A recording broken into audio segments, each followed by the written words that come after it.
Today is June 4th and here we are in the garden. Just an update on how things are growing. This is the comfrey plant, and as you can see, it grows really fast from when we first saw it 6 weeks ago sometime early May. And what you do with comfrey, you can cut it, lay it on your ground as a mulch, and it'll just grow again. You can make comfrey tea to fertilize your plants, and it's not to be taken internally, but it is a very useful plant. It does grow by roots underground, and if you look down here, we cleared it out a long time ago. It keeps on popping up.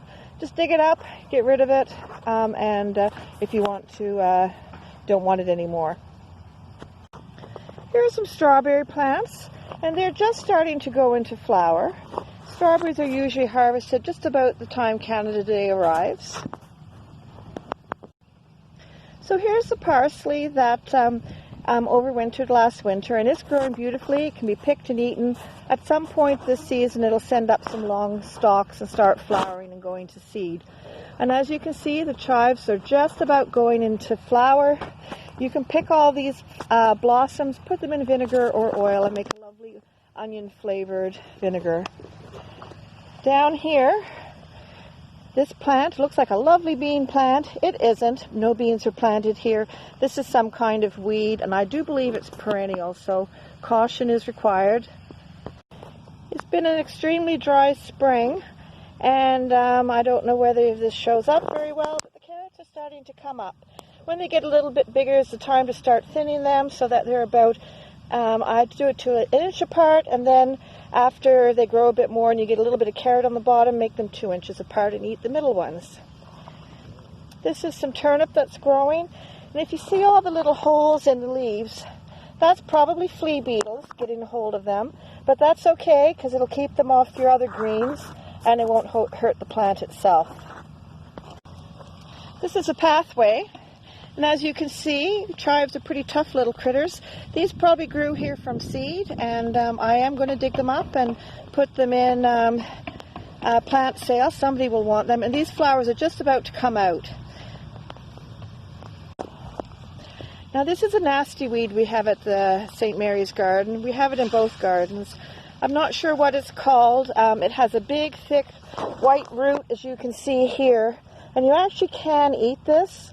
When you're trying to get rid of this plant, however, the problem is that if you break a piece of that root off, it'll grow a new plant. So as you can see, this bed has tons of this plant in it. So you've got to dig it out very carefully, and once you plant, you just got to keep on breaking off the tops and letting the plants starve out. Personally, when I'm getting rid of this weed, I will put it somewhere like on wood. Let that root totally dry before I put it in the compost, because if it gets covered up, it'll probably just start regrowing in the compost pile. So these were the peas that were planted, ever so long ago in the raised beds. They're growing beautifully, and as you can see, they're being contained within the tomato cage. They'll hang on to the tomato cage. If you look very closely here, you see the beans holding on. And they will continue to grow, and with probably another month or so we'll start getting some peas, maybe 6 weeks. Here's the turnips that were very tiny last time I videoed. Again, same story. They've got little holes in the leaves. Those are flea beetles. They may not look very good at market if you were selling them with the leaves on, but it does keep the bugs away from your other plants. These are the carrots starting to come up. They're starting to look good. They're quite well spaced, so it's not going to require an awful lot of thinning here. Here's the kale. It's growing great guns. I've dug some of it out and to transplant and put it in our plant sale, but because kale gets fairly big, that kind of spacing is probably as wide as you ever want it to get. This can actually start being harvested now. You can pick off the lower leaves and eat them, just like that. This is dill coming along here.